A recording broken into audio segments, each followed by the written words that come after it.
salve, meu nobre aluno, tudo bem com você? Professor Augusto aqui na voz, então você já sabe, né? Nós vamos iniciar mais uma aula de história. Então já pega aí o seu material didático, sente-se ou deite-se confortavelmente, eu vou contar uma história para vocês. Vamos lá? Então nós vamos seguir os nossos conteúdos a respeito dos nossos estudos, né? A respeito dos contatos dos portugueses com os povos do Oriente, né? Então nós já estudamos o contato dos portugueses com os povos da Índia, com os povos da China, e agora nós encerramos o nosso capítulo falando sobre o contato dos portugueses com os povos do Japão. Então vamos lá? Nós estamos na página 28, tá, do seu livro didático. Então, a partir da página 28, nós seguimos a nossa aula de hoje. Então vamos lá. Japão, então. Os portugueses, gente, chegaram ao Japão no ano de 1543, tá? Então, quando os portugueses chegaram ao Japão, o Japão estava passando por um período de conflitos internos. Esse período no Japão, que é um período que vai do ano aí de 1467 até 1603, o Japão era um grande campo de batalha, tá? Esse período aí foi conhecido como a Era dos Estados em Guerra, né? Ou o período Sengoku. Foi um período na história do Japão de mais de 200 anos que eles passaram por conflitos internos. Então, quando os portugueses chegam ao Japão, o Japão está bem no meio desses conflitos internos. E esses conflitos eram realizados justamente pela busca do poder, tá? Então, a gente tinha no Japão nesse período os shogunatos. Shogunatos, ele é uma espécie de sistema feudal. Lembra do feudalismo que a gente estudou no ano passado? A gente falava sobre o feudalismo, cada senhor feudal tinha o poder total sobre seu feudo e ele tinha todo o direito ali de implantar suas leis, implantar tudo da forma como ele queria, né? Então, cada senhor feudal, a gente tinha então uma política muito fragmentada, né? Cada senhor feudal criava suas próprias leis, criava sua própria moeda, né? Então, e esses senhores feudais buscavam aumentar o seu poder, né? Cada um buscava aumentar cada vez mais o seu poder. Nesse período aqui, em 1543, no Japão, a gente passa por um momento desse, de um sistema feudal japonês, que a gente chama de shogunato, tá? Shogunato.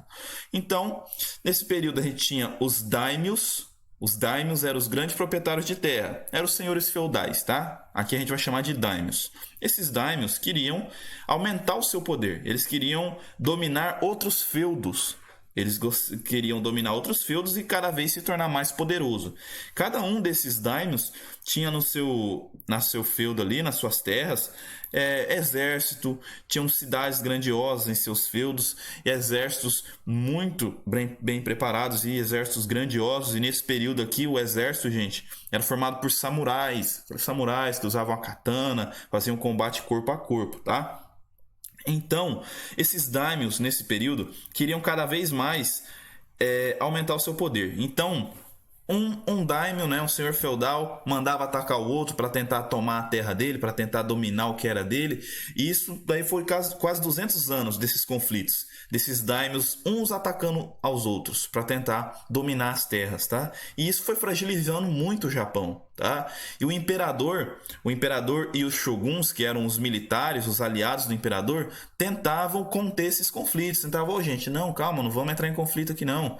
E esses daimyos não estavam nem aí pro imperador. Falavam, imperador, desculpa, mas eu não tô nem aí pra você. Eu quero dominar aquele feudo ali do meu adversário ali. Eu vou dominar e não tem o que você possa fazer. Então, o imperador e os shoguns, que eram os militares aliados do imperador, não conseguiam parar esses conflitos, tá? Então, o Japão estava muito fragilizado nesse momento, tá? E aí os portugueses chegaram ali. Opa, que loucura que está acontecendo aqui, né? O português chegou, não entendeu nada, aquele conflito todo. Mas o português, ele não queria dominar nada, ele queria somente fazer comércio. Vamos lembrar, gente, os portugueses foram ao Oriente para fazer comércio. Eles não estavam querendo dominar, colonizar ninguém, tá? Então foram lá fazer comércio. Chegaram lá, então, aproveitaram que os japoneses estavam bem preocupados com conter essa crise interna, então eles puderam fazer comércio tranquilamente no Japão. Diferente da Índia e da China, onde houve uma resistência primária, houve uma resistência no primeiro momento, aqui no Japão não houve resistência quanto a fazer comércio com os portugueses. Os japoneses não ofereceram resistência a realizar esse comércio, tá? Um dos produtos que mais gerou interesse aos daimyos, os daimyos mais falam, opa, esse daí vai ser bom, vou querer comprar esse daí do português, foram as armas de fogo. Porque até esse momento, os conflitos, as guerras no Japão eram todos resolvidos pela força da espada. A lei do mais forte imperava nesse momento no Japão. Então, só as guerras, os conflitos eram todos resolvidos por samurais ali na espada. Os caras iam pro campo de batalha ali, 30 mil no campo de batalha, cada um com a sua espada, e ia cortando, ia atacando, entende? E aí, os daimyos, alguns, né, observaram as armas de fogo. O português falou, olha, isso daqui, você põe aqui a pólvora e atira de longe, né, acerta o cara. E aí, alguns desses daimyos, esses senhores feudais japoneses, se interessaram pelas armas de fogo. Falaram, olha, se eu comprar essa arma de fogo, o meu exército vai conseguir atirar no adversário sem precisar chegar perto, né? Sem precisar chegar muito perto, porque o combate de katana, o combate de espada, tá? A espada que os japoneses usavam é a katana, né? Que a gente chama. Você precisa ter um combate muito próximo, né? Corpo a corpo. Já com a arma de fogo, ele poderia atirar de certa forma com uma distância razoável, sem precisar chegar muito próximo ao adversário. Então, os daimyos, alguns compraram armas de fogo, tá? E outros não. Aqueles que compraram armas de fogo conseguiram vencer aqueles que não utilizavam. Então, dessa forma, a introdução das armas de fogo no Japão, essa introdução que foi feita pelos portugueses, vai fazer com que alguns daimyos, alguns senhores feudais consigam se fortalecer muito, porque eles tinham armas de fogo, conseguiam derrotar o exército dos seus inimigos. Quando seus inimigos vinham com a espada, eles tinham as armas de fogo e atiravam a certa distância. Então, a partir da introdução das armas de fogo no Japão, os samurais passam a entrar em declínio, porque os samurais já não conseguiam competir contra uma arma de fogo, tá? Então, esses samurais que tinham um treinamento muito longo, os samurais passavam anos treinando para se tornar um bom samurai, era um treinamento muito cuidadoso, muito longo. Eles passam a ser derrotados facilmente pelos mosqueteiros, né? Pelas espingardas e pelos arcabuzes. Então, a partir do momento da introdução das armas de fogo no Japão, vai haver uma mudança na cultura japonesa. Porque as técnicas tradicionais de guerra, os samurais, a katana, vai entrar em desuso. Porque se você fosse para um combate com samurais e katanas contra um exército que estava armado com espingardas e mosqueteiros, você ia perder, tá? Então, os samurais que passaram por sua era de ouro, foram quase aí 700 anos da era de ouro dos samurais, esse período da guerra, né, o estado em guerra do período Sengoku, onde os samurais foram muito importantes. Agora a história muda, porque agora vence quem tem armas de fogo e os samurais entram em desuso, né? Entram aí em ostracismo, caem no ostracismo na cultura japonesa, tá? Então aqui, vocês têm a imagem do que uma roupa, né, do samurai, a sua katana, tá? E agora eu vou colocar um vídeo para vocês nesse momento, para vocês entenderem um pouco como que ficou essa situação, esse combate dos samurais contra os mosqueteiros, né? Contra as armas de fogo. Assista o vídeo aí.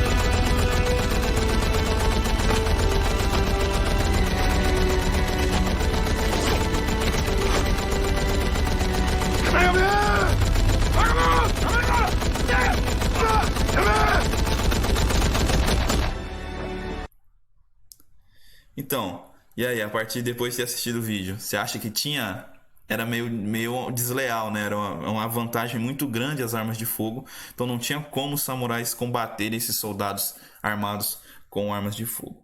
Então vamos lá, com o estabelecimento das relações comerciais entre Portugal e Japão, a prata japonesa passou a ser comprada pelos portugueses e levada até a Índia. Então agora os portugueses fazem o seguinte, eles vêm até o Japão, compram prata no Japão, levam essa prata e vendem na Índia, e aí na verdade eles trocavam na Índia essa prata por especiarias, tá? Então agora o trajeto comercial é esse, vai até o Japão, compra prata japonesa, volta até a Índia, troca essa prata por especiarias e leva essa especiaria para a Europa, ok? E também o cobre japonês também era utilizado, tá? Para fazer essa troca, trocar por especiarias na Índia e depois levava essas especiarias até a Europa, ok? Então, além de metais, os japoneses também comerciavam aí porcelanas, comerciavam laca, que é uma resina, tá? Que é uma resina retirada de algumas árvores nativas lá do Japão. E também algumas pedrarias que eram comerciadas ali. Então aqui você tem uma imagem, tá? Sobre um desembarque de produtos trazido pelos portugueses ao Japão, tá? Aqui você tem um RA positivo que você pode acessar com o seu celular nesse momento. Você vai ver algumas informações a mais sobre a katana, tá? Então, você quiser, pode acessar nesse momento. Vamos lá, vamos seguir na página 29.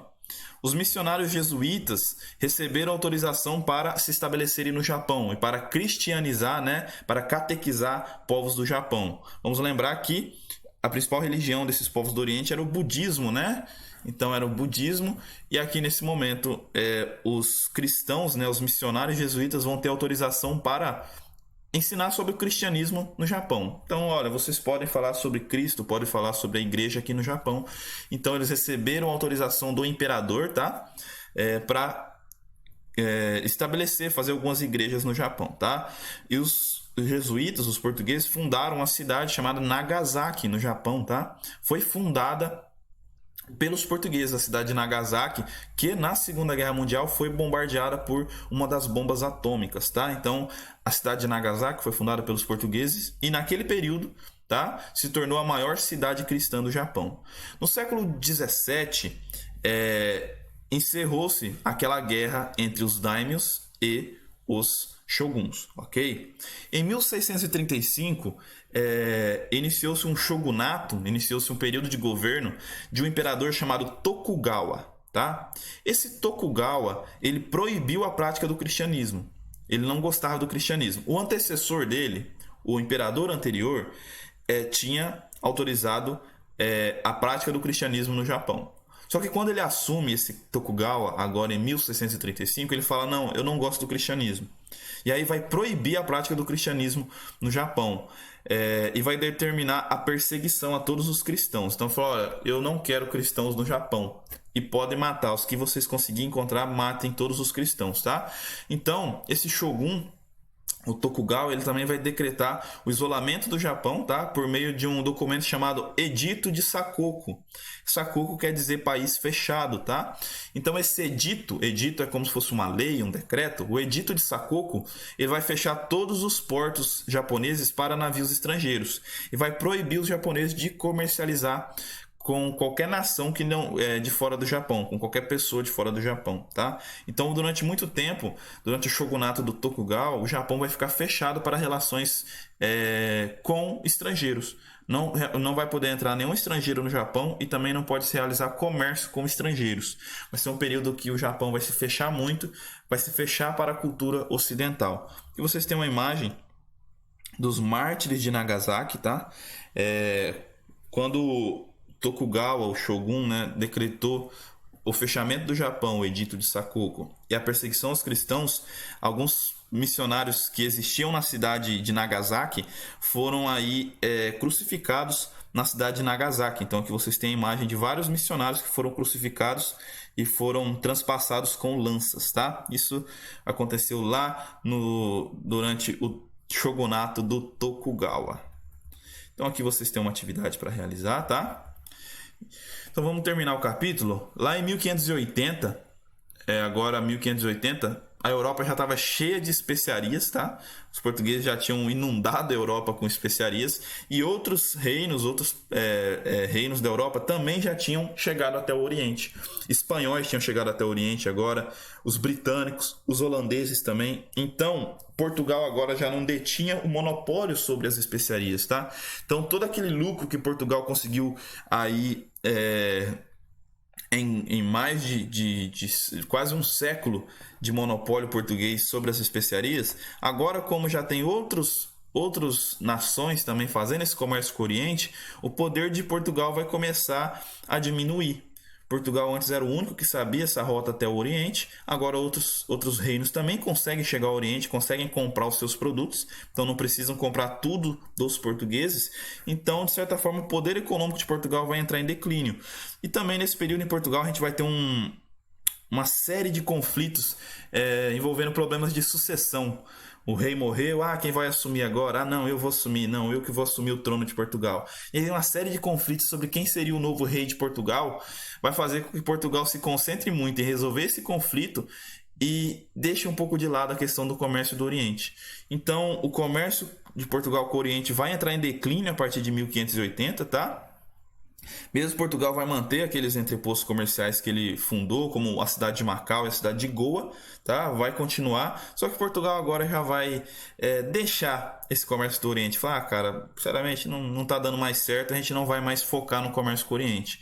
Agora, Portugal volta os seus olhos para a colônia na América, para o Brasil, tá? Então agora Portugal fala, opa, já comércio com o Oriente não tá legal, vou focar lá na minha colônia na América, vou focar lá no Brasil, tá? Então assim, a gente de certa forma encerra os contatos, esse domínio português no comércio com o Oriente, tá? Então nosso capítulo se encerra por aqui, se encerrou, né? Então, nosso capítulo se encerrou, você vai realizar as atividades do capítulo, tá? Todas as atividades do capítulo, atividade da página 31.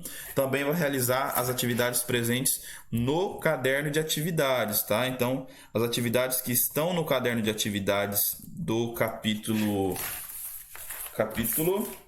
6 do seu caderno de atividades, você deve realizar essas atividades e me enviar lá no Ava. E a gente vai iniciar um novo capítulo. Nessa aula a gente tem alguns minutinhos, então vamos iniciar um novo capítulo. Então nós falamos sobre o contato dos portugueses com o Oriente, agora a gente vai voltar aqui para as Américas, tá? Então agora a gente vai focar na América. Estudamos sobre o Oriente, agora vamos para a América no capítulo 7. Esse capítulo nós temos como título A América e seus povos. Observe essa imagem aqui, gente. Essa imagem aqui é uma imagem que retrata Cristóvão Colombo tomando posse da América, né? Chegou ali com a bandeira e fincou a bandeira e falou, opa, descobri esse local ali. Esse local agora aqui pertence à Espanha, tá? Cristóvão Colombo chega em 1492 à América. O que será que o Cristóvão Colombo encontrou na América quando ele chegou em 1492, hein, gente? Será que ele encontrou o quê? Vamos lá? Os espanhóis, então, só para situar vocês, nós estamos na página 33, tá? Os espanhóis, a coroa espanhola apostou na ideia do Cristóvão Colombo, tá? O Cristóvão Colombo, vamos lembrar que a gente já estudou sobre isso naquele capítulo sobre expansão marítima. O Cristóvão Colombo, ele acreditava que ele conseguiria chegar ao Oriente se navegasse sempre para o oeste, tá? Então, Cristóvão Colombo, de certa forma, comprovou que a Terra era redonda, tá? Cristóvão Colombo comprovou que a Terra era redonda. Então ele falou, olha, se eu navegar sempre para o oeste aqui, eu vou chegar em algum momento, eu vou chegar no Oriente. Porque se a Terra é redonda, eu vou navegando, uma hora eu chego lá. Então, Colombo se baseou nos cálculos do Ptolomeu, tá? Que era um astrônomo grego que viveu lá entre o ano 90 e o ano 168 depois de Cristo. Então, a Espanha acreditou no Cristóvão Colombo. Falou, Cristóvão Colombo, já que você está dizendo que consegue chegar até o Oriente, que a Terra é redonda, eu vou patrocinar você. Vou te dar dinheiro para você fazer essa expedição. Então, o Cristóvão Colombo saiu. Primeiro, o objetivo primário do Cristóvão Colombo era chegar ao Oriente, gente. Só que no meio do caminho, ele acaba encontrando um continente, né? Um continente inteiro, desconhecido pelos europeus.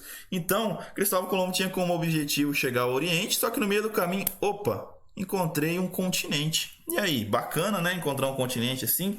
Então, esse Colombo, patrocinado pela Espanha, deu o surgimento aí ao seu novo projeto, né? Quando ele chega, então, nessa América, Cristóvão Colombo chega na América e falou: opa, cheguei às Índias, né? Tô nas Índias. E aí ele observa e ele imaginou que as Índias seria um pouquinho diferente, né? Porque ele chegou na América, achou que estava nas Índias, tá? Ele achou que estava nas Índias e ele observou e falou: cara, tá meio diferente do que eu imaginei que seria as Índias, né? Então Cristóvão Colombo vai ver alguns habitantes ali do continente americano, falou: opa, os índios ali, né? São os habitantes das Índias. Chamou então de índios esses habitantes da América, tá? Apenas em 1504, tá? Então Cristóvão Colombo chega na América em 1492, acha que chegou às Índias, depois ele segue o seu caminho, tá? Ele para na América um pouquinho, ele não fica na América, tá? Cristóvão Colombo segue o seu caminho até o Oriente, ele segue a sua missão de dar a volta ao mundo, tá? Lá no ano de 1544, um outro navegador chamado Américo Vespúcio, ele vai confirmar, vai chegar e falar: opa, é verdade, o que o Cristóvão Colombo encontrou no ano de 1492 era um outro continente, não era as Índias. Então, Américo Vespúcio,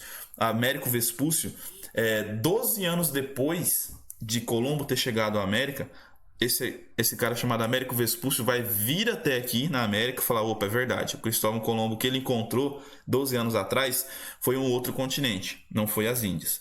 Então, Américo Vespúcio volta à Europa e confirma ao rei da Espanha, fala: rei, sabe aquilo que o Cristóvão Colombo encontrou há 12 anos atrás? É um novo continente. E naquele continente não há nada, né? Entre aspas. Então, isso vai mudar a visão dos europeus a respeito de que os europeus achavam que existiam somente 3 continentes: Europa, África e Ásia. Era o que os europeus conheciam até o momento. Então, opa, existe mais continentes? Não é só Europa, África e Ásia?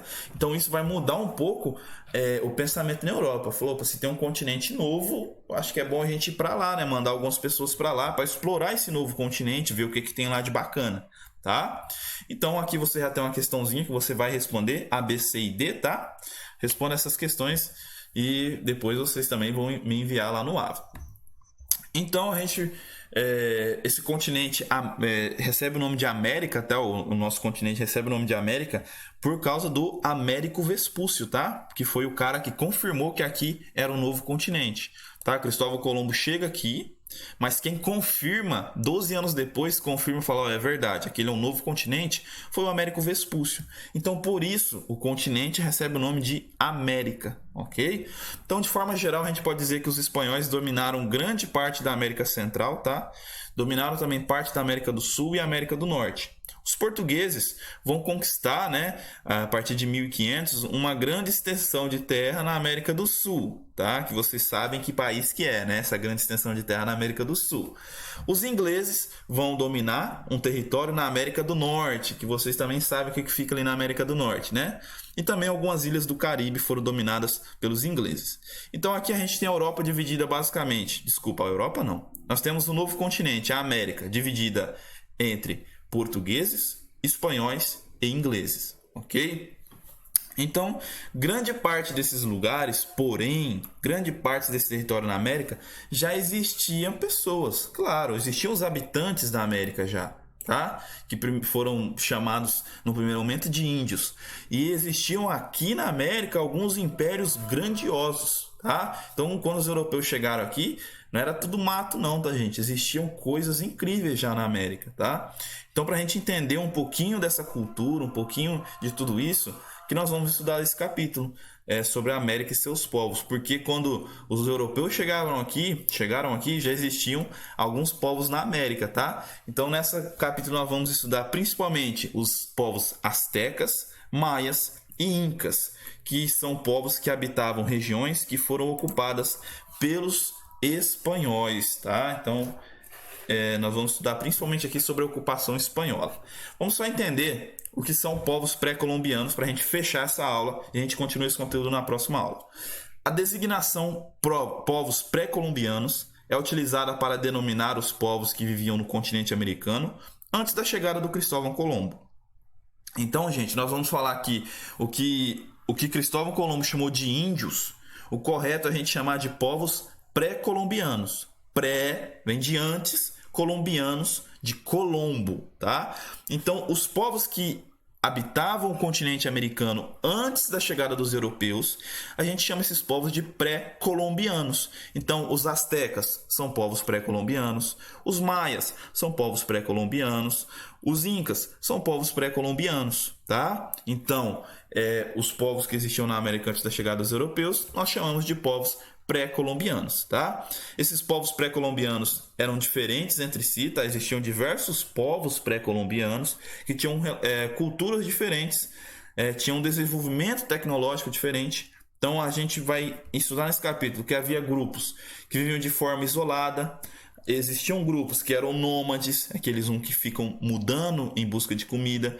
E também existiam complexos e grandiosos impérios com grandes cidades na América, tá?